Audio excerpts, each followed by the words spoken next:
This is a sad time for South Africa as we take in the news of Archbishop Emeritus Desmond Tutu's passing. On behalf of the University of Cape Town, I have extended condolences to his family. The legacy that the Arch has left us is one of unquenchable hope.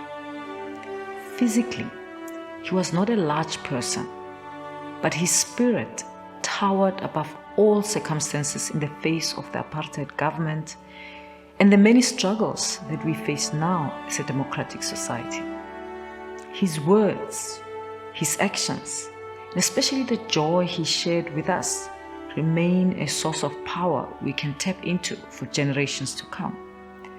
Archbishop Tutu was a good friend to UCT. He visited us often as an honored guest at some events and as a speaker at others. UCT awarded him an honorary doctorate in law in 1993 and the UCT Chancellor's Award for Outstanding Leadership in Africa in 2011. He lent his name to two important UCT research entities that investigate causes he supported. The Desmond Tutu HIV Center in the Faculty of Health Sciences speaks to his compassion for those who are affected by the disease. The Nasan Tutu Center for Marine Environmental Research in the Science Faculty speaks to his love for the environment. He was a champion of many causes to improve the lives of South Africans, a value that UCT seeks to instill in its students and staff.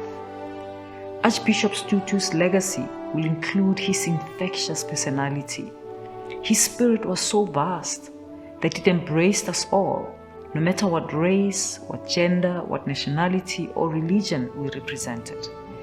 We will miss his laughter, his wisdom, his courage, and his sparkling enthusiasm for the country he loved. He delivered the 2006 annual Steve Biko Memorial Lecture at UCT where he said, and I quote, "We have a wonderful country, and the best memorial to Steve Biko would be a South Africa where everyone respects themselves, has a positive self-image filled with a proper self-esteem, and holds others in high regard. For you know what?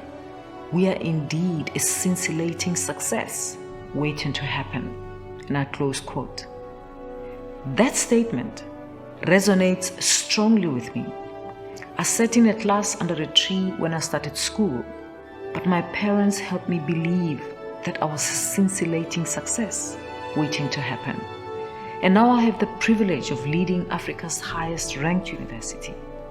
I invite each of you in the UCT community, students, staff, alumni, donors, and other stakeholders to take this belief to heart as a legacy from Archbishop Desmond Tutu. Know that you are a success waiting to happen. Instill that belief in each other and take it into the world. Every successful student who graduates from UCT, who goes out to make a difference in their community and in society, contributes to ensuring that Archbishop Desmond Tutu's legacy and influence remains alive. Indeed, we have been blessed. May his soul rest in peace.